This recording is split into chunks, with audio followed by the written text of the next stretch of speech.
Investir.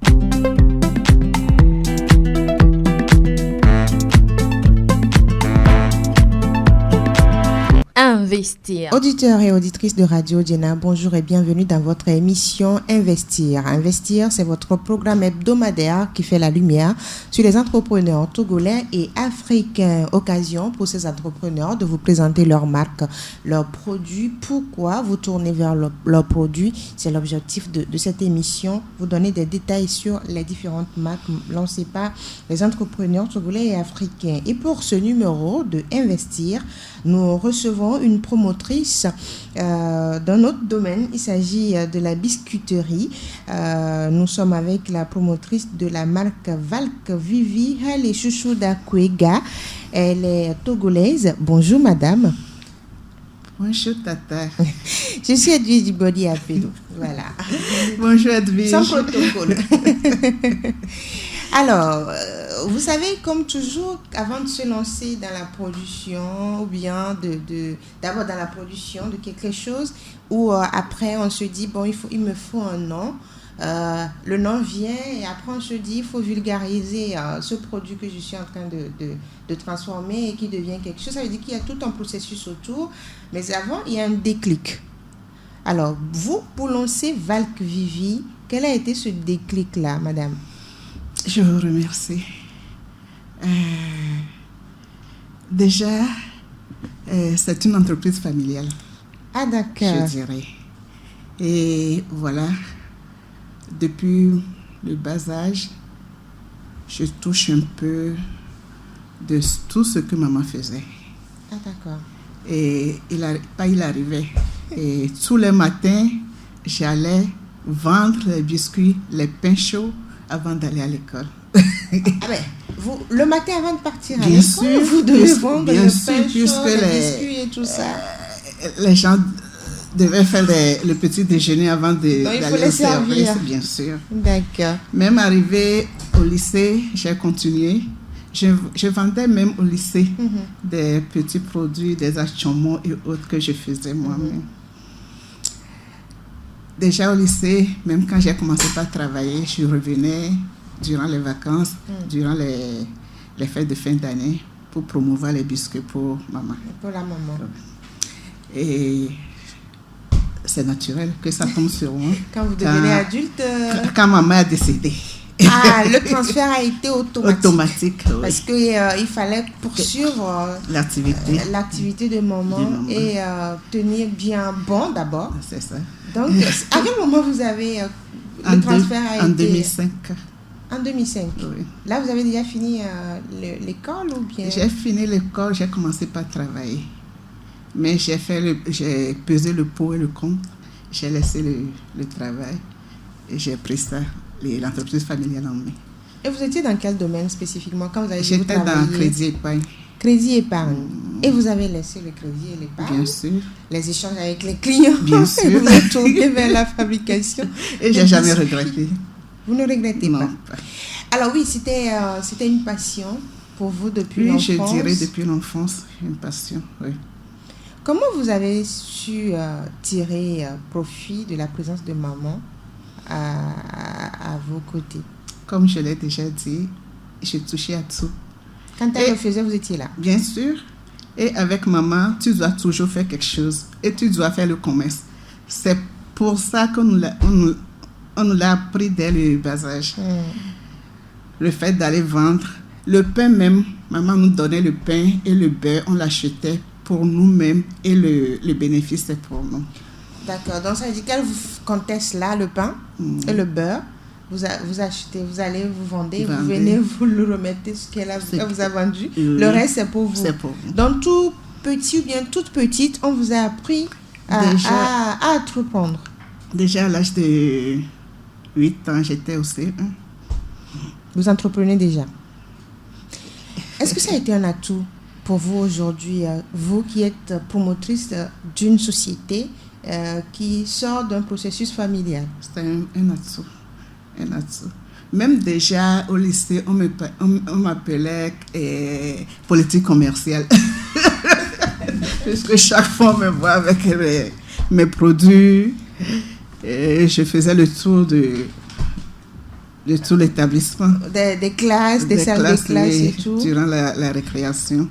Donc, politique commerciale, oui. La technique, il y a certains professeurs même qui disaient que vous apprêtez en même temps. Et ils me félicitaient. Alors, vous avez dit tout à l'heure que quand vous avez fini le processus, vous êtes engagé vers le crédit épargne. Aujourd'hui, vous êtes dans la biscuiterie. Est-ce que ces deux domaines se ressemblent? Et quel est l'apport de l'un à l'autre? Je dirais que le crédit épargne m'a formé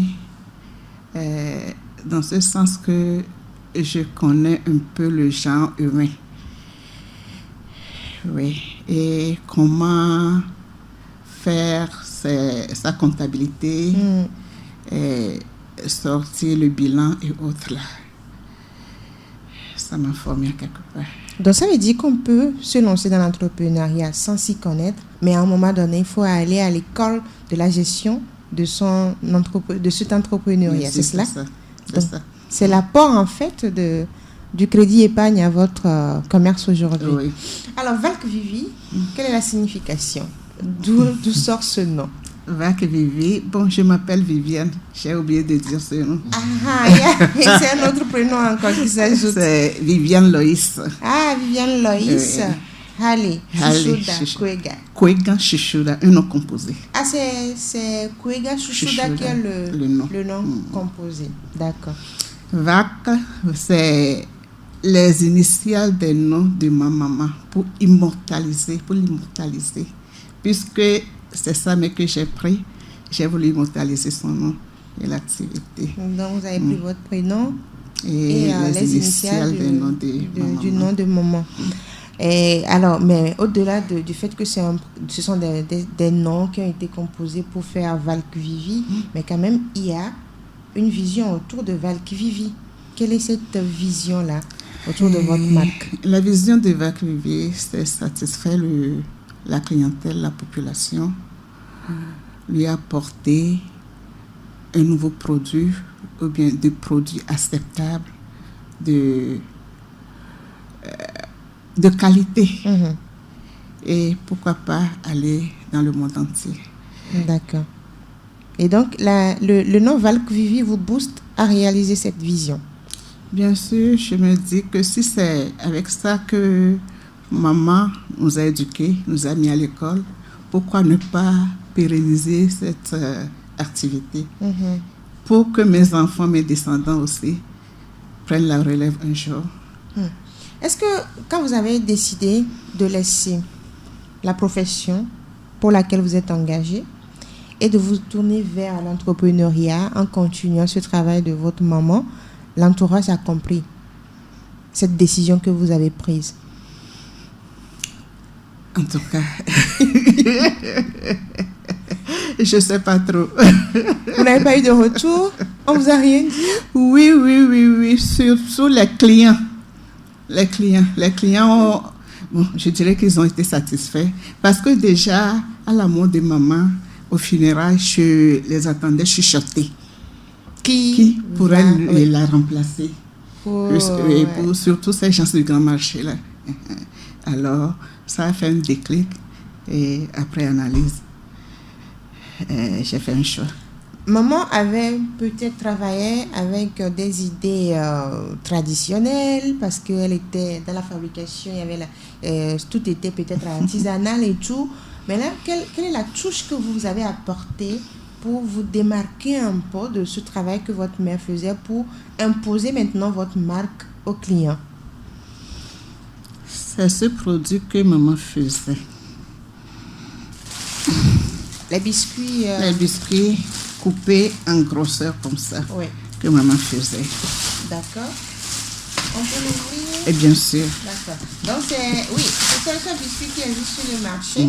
C'est coupé en demi-lune. En demi-lune, mais il y a beaucoup plus d'épaisseur. D'épaisseur, oui. Oui, c'est ce qu'elle faisait. C'est ce qu'elle faisait. Et elle attachait un vrac dans un sachet transparent avec du fil. Oui.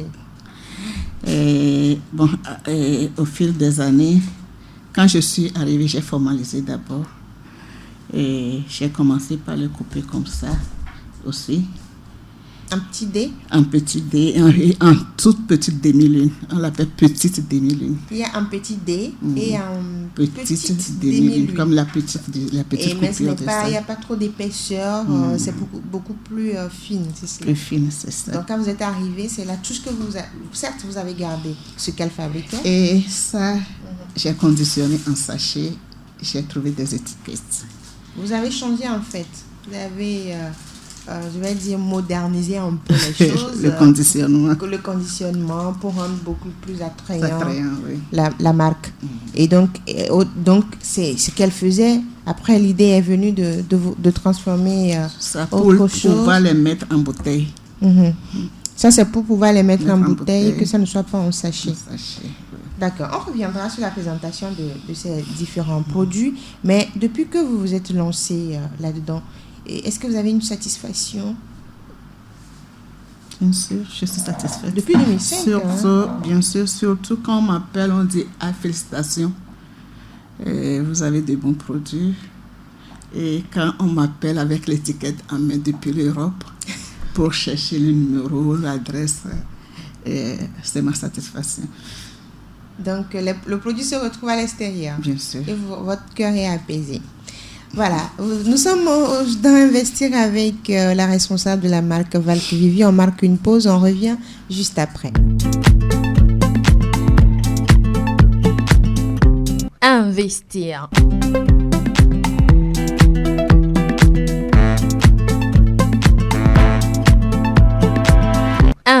Vous êtes dans Investir sur Radio Jena Investir qui vous présente aujourd'hui les produits de la marque Valk Vivi, une marque togolaise commercialisée par une dame qui s'est décidée par passion à se lancer dans la production de cette biscuiterie. Il s'agit de Halle Kwega Chouchouda qui est avec nous en studio. Alors, on a parlé de la passion, de comment tout est né, pourquoi vous êtes lancé dans cette vie entrepreneuriale. C'est pour poursuivre l'idée, la vision et tout ce qui tourne autour de ce que maman faisait. Mais aujourd'hui, ce n'est plus maman, c'est vous qui êtes devenu maman maintenant. Et le transfert va se faire à d'autres. Maintenant, on va découvrir vos produits. Avant, on parlait des biscuits qui ont beaucoup plus d'épaisseur, faits en lune. Maintenant, au-delà de ça, qu'est-ce qu'on a à Valk Vivi? À Valk Vivi, nous avons divers produits. Ouais. Et ça, nous l'appelons Groudi. Groudi. On va commencer par Groudi. Groudi, c'est quoi? C'est un biscuit à la noix de coco. Ah, d'accord. Biscuit à la noix de coco. Appelé Groudi. Groudi. Quelle est la spécificité de Groudi? Je dirais que c'est la farine de blé associée à la noix de coco. Et d'autres ingrédients. Et des touches spéciales et secrètes. D'accord. Et maintenant, pourquoi vous vous êtes dit il fallait sortir un biscuit avec les noix de coco? C'est la demande. C'est la demande. Souvent, les gens demandent si vous n'avez rien de noix de coco. C'est bon. Donc, c'est un peu ce que En fait, on vous demande, au-delà de ce que vous faites, est-ce que vous n'avez pas d'autres biscuits à faire, peut-être à base de noix de coco et tout ça? Ça m'a donné l'idée d'aller plus loin. Ça, maman le faisait, mais pas en commercialisation. D'accord, mais à la maison. À la maison. D'accord. Maintenant, à quel moment vous avez lancé Groudi? Ça fait un temps, ça peut faire 10 ans. 10 ans. Donc, c'est la demande qui vous a amené à lancer Groudi. Maintenant, Groudi se vend à combien? À 500 francs. C'était à 250, mais avec la flambée des prix des matières premières, c'est allé à 500 francs. Et augmenté un peu. D'accord. Donc, Groudi, c'est le sachet, le petit sachet à 500 francs aussi. Et tout ce que je tiens, tout le paquet? Ça fait 10 dedans, ça fait 5 000. Ah, le paquet de 10, ça fait 5 000. D'accord. On va à d'autres découvertes. Après Groudi, on a... Et la... Coco Boule. Le Coco Boule. C'est le biscuit que j'aime chez Valk Vivi. Coco Boule. Oui, Ah bon. même mon réalisateur aussi aime ça. Ah Donc, bon. Coco Boule. Au fait, en Evo, on l'appelle concada. Yovoneto. Yovoneto. Bometo. Oui. Bome concada. Et j'ai pensé, j'ai réfléchi, quel nom lui donner en français.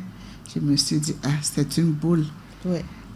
Fait à base boule de coco. Ouais. Coco boule. Et le nom est venu comme ça. Coco boule. Donc, c'est fait à base de noix de coco. Amuse-gueule aux noix de coco. Juste les noix de coco. Les noix de coco. Un petit peu de farine. Oui, d'accord. Ça, c'est à combien? 250. 250 pour le sachet. Le tout? 2500. Ça fait 10 là-dedans. D'accord. On a Groudi chez Valk Vivi. Coco Boule également chez Valk Vivi. On se rend compte qu'en fait, ces deux marques-là sont des productions à base de noix de coco. Ouais. D'accord. D'autres produits? Ça, c'est biscuit à la farine de banane plantain. D'accord. Ici. Biscuit à la farine de banane plantain. Et associé ici, à la farine de blé. D'accord. Banane plantain. Ici, je vois manioc, le manioc. Ouais. Dites-nous pourquoi ce choix de farine, pourquoi la banane plantain ou le manioc? Bon, pas ça seulement. Je fais à base de maïs, de sorgho, de quoi encore? D'autres céréales, d'autres céréales, tubercules. Oui. Ouais. Et arrivé à un moment, il fallait valoriser nos produits locaux. Et diversifier les diversifier choses. Aussi. Et sachant que ces céréales et tubercules regorgent de beaucoup de minéraux et de fibres pour le bien-être, la santé de la population. La banane plantain a des vertus. Est-ce que c'est ça que vous voulez mettre en valeur ici? Bien sûr, c'est du fer. D'accord. Alors, bon, c'est à combien banane plantain? 1000 francs. 1000 francs. C'est à 1000 francs. Donc, le sachet est à 1000 francs pour le manioc comme pour la banane plantain. Oui, c'est ça. Alors, il y a devant moi, j'ai Louga. Louga, on sait en même temps que c'est la pâte d'arachide caramélisée. Et du sucre, c'est fini, c'est ça. Ce sont des trucs pour le goûter, le Louga. Alors, d'autres choses devant? Ça, c'est le gingembre grillé. Ça, c'est sucré et l'autre, c'est au miel. Pour ceux qui ne consomment pas le sucre, c'est cela? Vous avez pensé à c'est pour le miel. Donc, il y a le gingembre grillé pour sucré et au miel. Et le miel. Donc, c'est un choix. Et la boîte de gingembre grillé ou au miel, c'est à 1200 et sucré, c'est à 1000 francs. D'accord. Et l'autre qui est là? Nous l'appelons Royal Cookies. L'irrésistible Royal Cookies. Ah ouais? Oui, parlez-nous de Royal Cookies. C'est fait le roi avec des biscuits, quoi. Ma marque, oui, c'est la marque qui est le roi des biscuits. Je l'ai commencé par ça, le roi des biscuits. J'ai mis le... Ça, c'est fait avec l'avoine et les pétales de maïs. D'accord. Et du sucre. Du sucre. Un peu de noix de coco. D'accord. C'est moins sucré et les personnes âgées l'adorent. Oui. Donc, parce que ce n'est pas trop sucré. C'est pas trop sucré. Le sucre roux aussi qui a été utilisé. C'est beaucoup vitaminé. Oui, voilà, on comprend. Est-ce qu'il y a en boîte? C'est une pâte? Ça, c'est du Zoé. Pour accompagner avec la bouillie coco et tout ça. Mais ça se prend uniquement seul aussi. Simplement. Le Zoé à combien? 1000 francs. C'est fait à base de l'arachide, et du sorgho, du mil et du riz. La boîte de Zoé à 1000 francs. Le Royal Cookies, c'est à 500. Et à 500. J'ai la boîte le bocal de 1 litre qui est à 1600 francs. Pour les cookies. D'accord. Alors, avec tout ce qu'on vient de découvrir, bon, il y a les autres biscuits, qu'on avait parlé de cela, mais coupés en dé ou en demi-lune. Il y a l'autre qui est avec un mélange de chocolat et tout. Les bouteilles d'1 litre sont à combien? 1700. 1700 francs CFA. D'accord. Est-ce qu'aujourd'hui, vous parvenez à écouler tous ces produits? Bien sûr. Je les écoule. Facilement. est-ce que les commerçants adhèrent à votre vision? Est-ce qu'ils acceptent vendre les produits de Valk Vivi? Bien sûr. Comment vous êtes parvenu? Parce que plusieurs entrepreneurs disent non. Je fais ils des enquêtes pas. sur le terrain. D'accord. Je fais des enquêtes.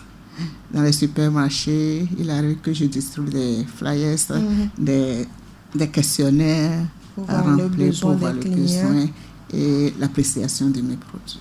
Donc les gens acceptent facilement écouler vos produits. Oui. Mais est-ce que vous ne rencontrez pas des difficultés sur le terrain? Quelles sont ces difficultés-là? Il y a la concurrence. La concurrence qui vient de l'extérieur. Et vous voyez, il y a des biscuits qui regorgent le marché avec des emballages, des packaging qui sont très... À un niveau élevé. Oh, oui, c'est ça. Mais à un prix très bas. 25 francs, 50 francs, on ne sait pas ce qu'il y a dedans. C'est le grand problème, ça. À bas prix oui, que la qualité. Mais là, comment vous faites face à cette concurrence? Il faut que la population soit éduquée quand même. J'ai fait mon possible. J'ai fait des promotions. Je parle un peu de mes produits, des fois, pour pouvoir toucher le groupe cible. Alors, aujourd'hui, par mois, on peut avoir une idée de ce qui sort de votre société? Peut-être, si on prend par exemple Groody, peut-être combien de paquets vous sortez et combien vous parvenez à vendre et tout ça? Bon, je dirais que je me suis concentrée sur ça. Sur les bouteilles d'1 litre. D'accord. Pas sur les bouteilles, sur ce produit. Oui, les biscuits que j'appelle K-Délice. Que j'appelle K-Délice. K-Délice, oui.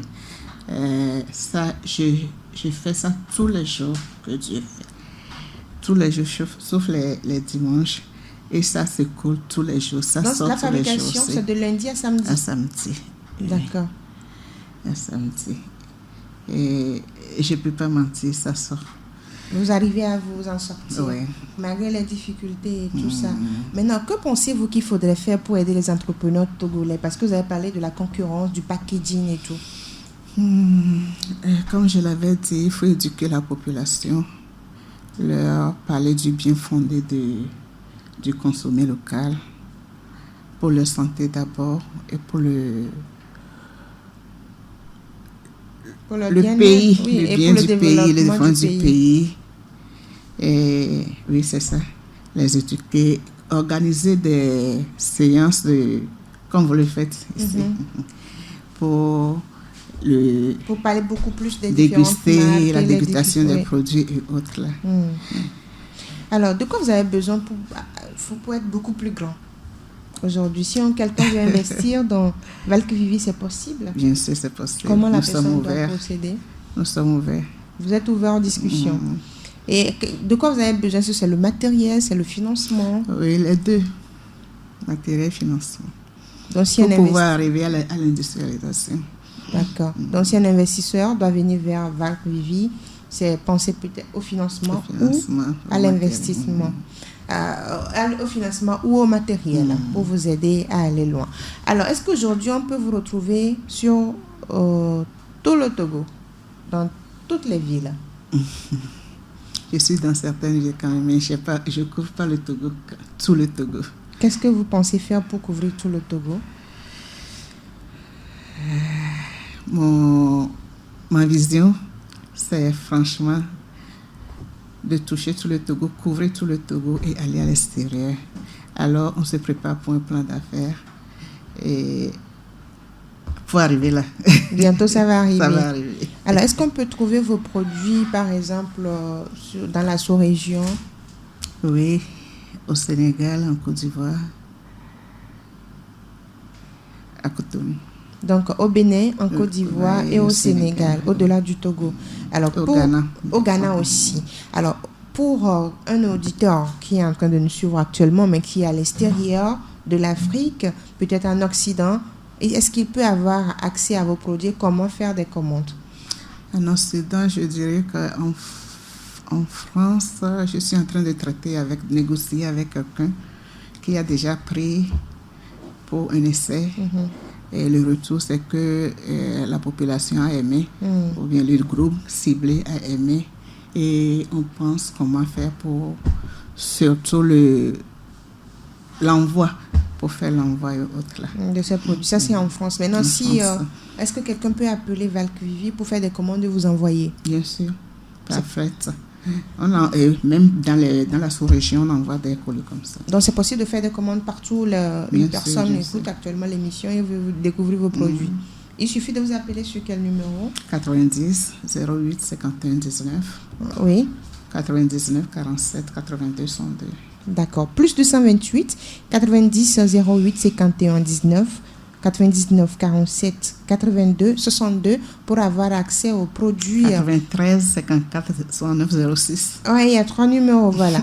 Donc 93 54 69 06 ou par mail valk@yahoo.fr pour pouvoir commander, vous poser des questions si on veut investir, si on veut déguster vos produits et tout.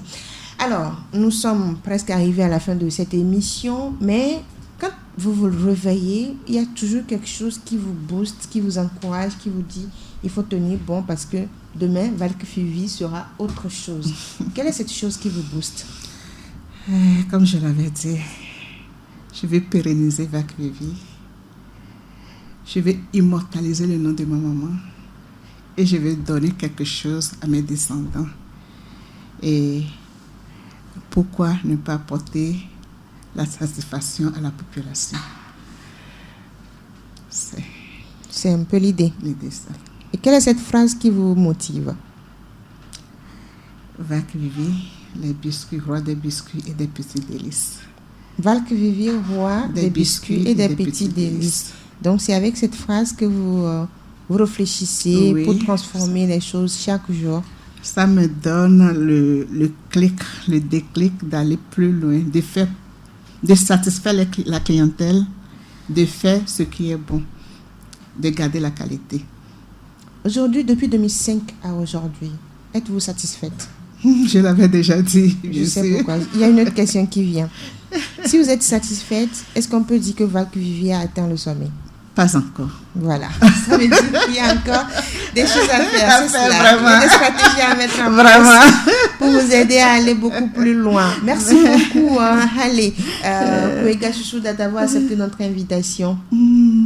Et c'est moi qui vous remercie pour l'opportunité que vous nous donnez pour notre visibilité. Et je vous remercie. Un appel peut-être aux auditeurs ou à ceux qui Oui, et aux auditeurs. Je vous invite à consommer local. D'abord, pour notre santé, puisque nous savons ce que nous faisons, avec quoi nous faisons nos produits. Et en plus, pour booster l'économie togolaise. Voilà qui est dit. Merci beaucoup. Nous étions avec Halé Kwega Chouchouda. Elle est la promotrice de l'établissement Valk-Vivi qui est dans la biscuiterie à divers gammes. Beaucoup de choses du côté de Valk-Vivi, des biscuits à découvrir et tout.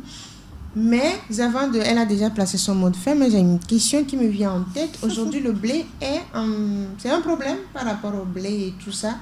Comment vous arrivez est-ce que vous pensez à un jour à laisser le blé pour vous tourner vers d'autres farines? Le problème, c'est que, disons que le blé est très cher aujourd'hui, mais le manioc coûte encore plus cher. Voilà. Donc, vous essayez de vous adapter. C'est ça. Et pour ceux qui sont diabétiques, qui ne consomment pas le sucre, est-ce que vous faites des produits sans sucre? Oui, j'ai fait. Les cadres, j'ai fait sans sucre. Et ça aussi, c'est pratiquement sans sucre. D'accord. Donc, ils peuvent commander et dire « je ne veux pas de sucre ». Voilà qui est dit. On se retrouve très bientôt pour un autre numéro de votre émission Investir. Vous êtes entrepreneur, vous voulez participer à cette émission. N'hésitez pas à nous appeler sur le plus 228 90 13 89 94. Je suis Edwige Djibodi Apedo. À très bientôt. Investir.